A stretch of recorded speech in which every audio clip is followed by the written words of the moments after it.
Hello folks, welcome to the channel. Thanks for watching. Today we're doing something a little different. I was able to put away some cash and saw on Midway USA they had a sale on this. It's a MagnetoSpeed V3. I've been reloading for a couple years and I have a rifle. It's a Remington 700 SPS Tactical in it's a barreled action in a Grayboe Ridgeback stock. So it's similar to what my my Voodoo Gunworks is in. So you'll see the inset pictures of the actual rifle. It has a Athlon Midas Tac scope using a Accutech bipod. So I been trying to develop a load for this particular rifle, and I've always struggled with trying to find a load that gave me the velocity I was looking for and the accuracy that I was looking for. And I always kind of guessed based on published data because I didn't have a chronograph to find numbers, some hard data that I could use and plug into a ballistic software. So now that I have this chronograph, today I thought I'd share with you what load I'm working on.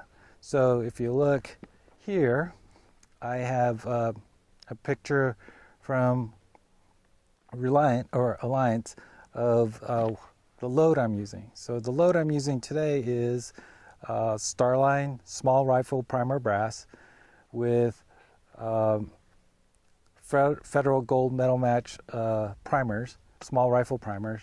I'm using 130 grain ELD match bullets, and I'm actually using Reloader 16 powder. Now you might be asking, why am I using that Reloader 16, since H4350 is the powder of choice for 6.5 Creedmoor. My barrel is only 22 inches long, and I'm trying to shoot for a 2,800 feet per second velocity out of this rifle and trying to get single digit SD. So I needed a powder that was going to burn fast, and I chose Reloader 16 because it is a slightly faster burning powder than H4350, and it is more temperature stable than Reloader 17. So anyways, let's get right to it, and I won't have a camera on the target because, well, with the MagnetoSpeed it's hard to tell if the accuracy is off because the bayonet's on there, or if the accuracy is on because the bayonet's on. So you'll see screenshots of me, the video of me basically shooting. I know it's boring for some folks, but I'll have a camera pointing at the chronograph display to show the numbers that are being generated. So let's get right to it. All right, guys, here we go.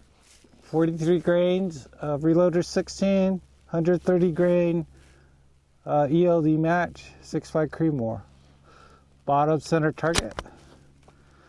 Here we go. What we're looking for is a 2,800 feet per second is what we're going for, and hopefully a standard deviation, a single digit round.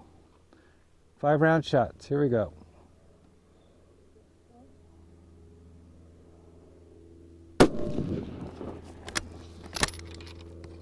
Wow, it's been a while since I shot center fire. Wasn't expecting that recoil. Holy cow. Okay. Here we go again.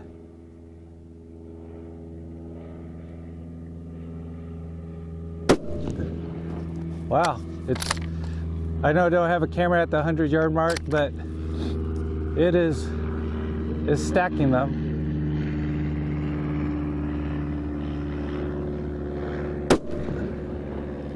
Yeah, same hole.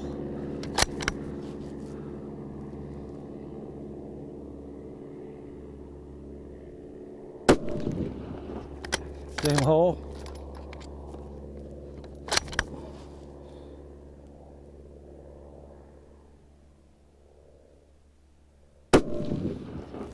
Oh. And if you look on the screen, didn't quite hit 2800, but single digit standard deviation. So let's go for 43.3 grains out and see how they shoot. All right, guys. Next round is 43.3 grains of Reloader 16, 130 grain ELD match. And let's see if we can get that 2,800 feet per second velocity and a standard deviation in the single digits. Oh, here we go.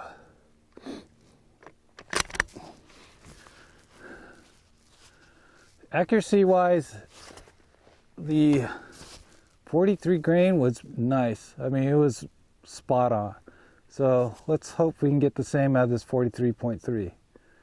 So here we go, guys.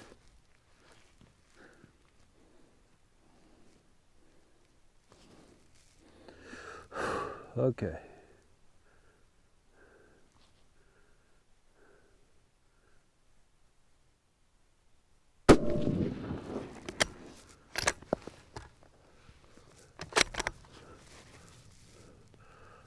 Point of impact, point of aim, right about the same.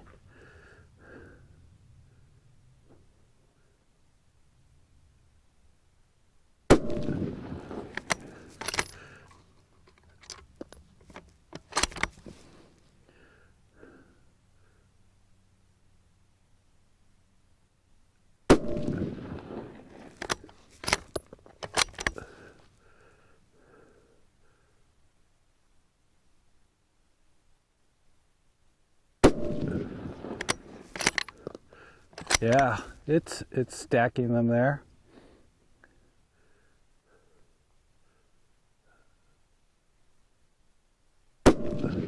Oh, I think that was me. All right. I had one flyer there, guys. Obviously, I don't have a camera pointing at the target, and I'll show pictures of it at the end. But if you look at my numbers, the velocity did creep up, but so did my SD. And you can see that I'm averaging 2771, and my deviation, standard deviation, is now at 9.5. Still single digit, but not quite the 2,800 feet per second. But we're close. I mean, we're close. So let's go ahead and move on to the next 5 rounds. The fire, I'm looking at the brass looks fine. The primers on this particular rifle always cratered, but it's not pushed out more than it normally does. So let's move on to the next one, guys. All right, guys. So same thing, 130 grain ELD match, Reloader 16. We're now at 43.6 grains. Let's see if we can get that 2,800 feet per second and keep the single digit SDs. So here we go, guys.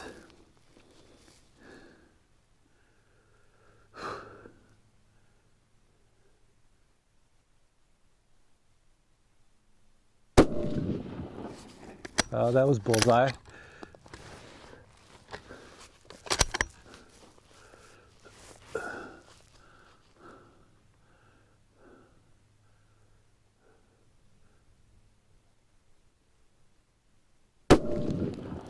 That was me. It jumped a little bit on me, and the bipod got loose.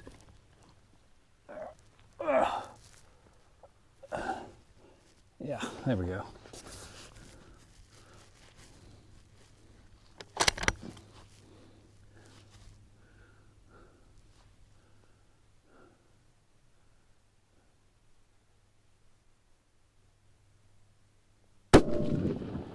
Yeah.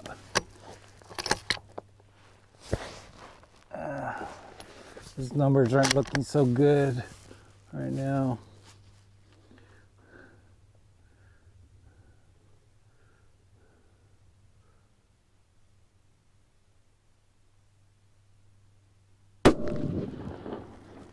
accuracy looks good, but let's see. We'll finish this 5-shot. We'll see how it looks.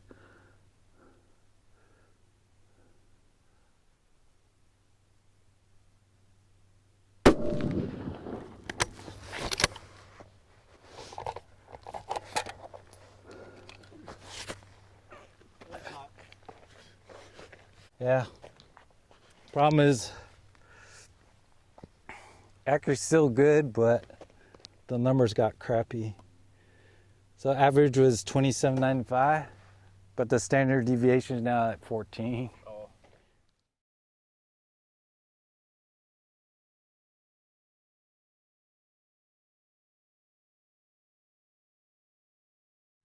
right, folks. You saw me going through the testing. I'll plug right here the numbers of the first string. You'll see the first string, my average velocity was 2755, so we really didn't hit that 2800 feet per second mark. But the good thing is the SD, the standard deviation, was 7.8, so I got the single digit that I wanted, and the extreme spread of 20. Is that good? I'll let you guys interpret that. But in terms of point of impact, point of aim, you'll see on the inset picture, it's actually pretty good. Not too bad at all. But we didn't quite get the 2,800 feet. So on the second string, we averaged 2771 feet per second, a standard deviation of 9.5, so closer to the 2,800. Still got the single digit SD, and an extreme spread of 20, which, you know, I guess not great. But the average was still 9.5 between 5 shots, and point of impact, point of aim was still pretty darn good. I get it's only 100 yards. I get it with 6.5 Creedmoor, but didn't get quite the 2,800 feet that we were looking for. So now let's look at the third string. So right here, string number 3, if you guys take a look. So we were averaging 27.95. I'll accept that as 2,800. But the problem was my extreme spread. Extreme spread jumped up to 36. The standard deviation we hit was 14.3. Now, I could go different ways with this. I could go up my charge a little bit. We could go different powder. We can go different bullet. But right now, I feel like the 43, between the 43 and the 43.3 grain charge is probably where I should be sitting at. It gives me that single digit SD. Extreme spread, yes, it's 20. Not quite the 2,800 feet. I think it's close enough. Let me know what you guys think. Actually, this was kind of fun having a chronograph to be able to generate this kind of data. But let me know what you guys think. I think the 43 grain and between the 43 and 43.3 grain is good enough. And as you can see, the pictures of the target, the groupings aren't too bad. I'm going to attribute some of that stringing and moving around. That's me. I've been shooting so much rimfire, I forgot what it's like to shoot center fire. It is a rush. It is definitely a rush. But anyways, I hope the video was entertaining for you folks, and we'll catch you guys on the next one.